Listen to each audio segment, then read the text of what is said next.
भूल के लिए लिए क्षमा क्षमा मांगने मांगने लगा। लगा। लेकिन लेकिन तब तक गाय पूरी तरह पानी में डूब चुकी थी। वह वह सेठ पछताता हुआ उदास मन से अपने ससुराल पहुंचा। जाते ही उसने अपने पत्नी को ले जाने की रट लगा दी। सभी ने उसे बहुत आग्रह किया कि अभी तो तुम आए, कम से कम एक रात यहाँ रुक जाओ। लेकिन वह रुकने के लिए तैयार नहीं था। तब उसकी पत्नी ने कहा, जब सभी लोग इतना कराए हैं तो आप एक दिन क्यों नहीं रुक जाते? तब उसने अपनी पत्नी को गाय के श्राप वाली बात बताई। उसकी पत्नी उसी वक्त अपने मायके से विदा लेकर पति के साथ चल पड़ी। 8 पहर बाद वह आदमी गधा बन गया और पूरा दिन घर में पड़ा रहा था।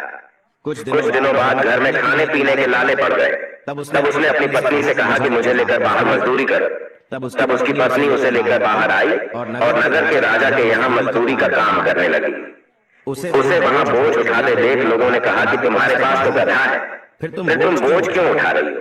परंतु उसने कोई उत्तर नहीं दिया और अपना काम करती रही। दूर से यह सब राजा भी देख रहा था। उसने भी उसे यही बात कहा कि तुम्हारे पास गधा है, फिर तुम ये बोझ क्यों उठा रही हो? तब उसने राजा से कहा कि यह गधा नहीं है, ये मेरे पति है। उसने गाय के श्राप वाली पूरी बात राजा को बताई।